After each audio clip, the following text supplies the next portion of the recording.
all of it with a lot of distractions, with not having their family the way that they normally would, with not having school the way they normally would, without being able to interact with your teammates the way they normally would. It's very different. And when times are tough, you want your support system, your normal friends, your normal coaches, um, and also your family. I mean, typically our guys are able to hug and kiss their families before they go in the game, and afterwards they're celebrating with them or tailgating or whatever it may be. And nobody has that right now.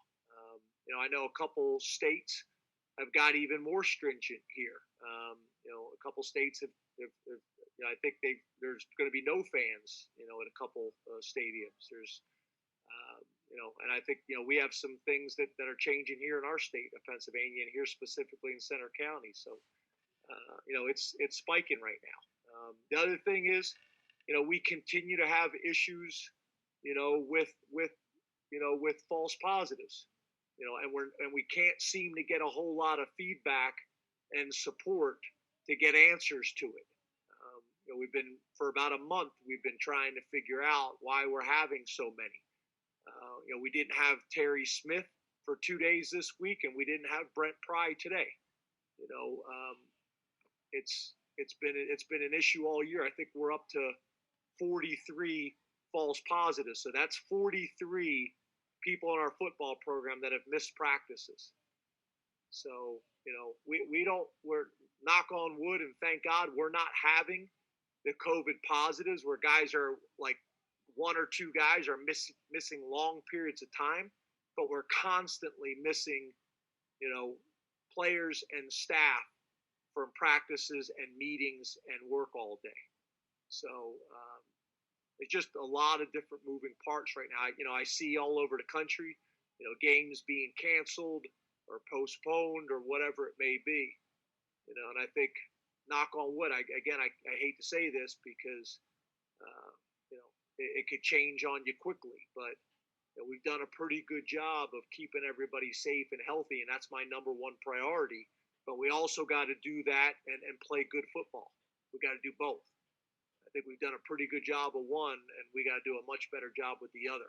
Absence. You only have so much time in practice.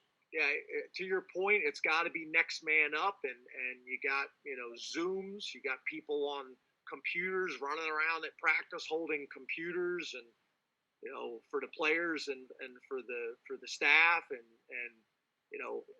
Coach Pry wasn't in meetings today, but we were able to have him on via Zoom, and as you can imagine, it's not the same, but again, it is what it is.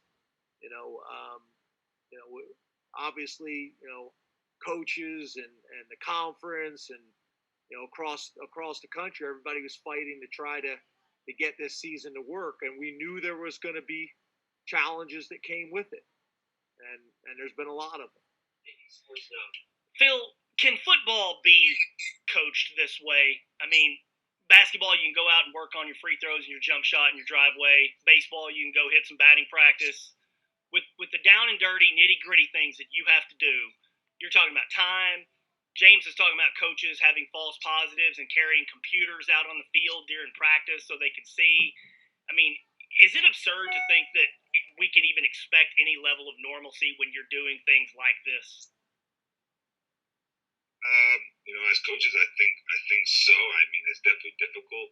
I definitely see what you're saying, and of course, it's not going to be, exactly what you want, but it is what it is, and you just have to try to find different ways to, get through that. And of course, we didn't have as many padded practices as we wanted or we couldn't, but we still have to play the game, and we have to make sure that we do everything we can to, get ready, and we have to fight through adversity as coaches and make sure that we have our guys in the best possible situation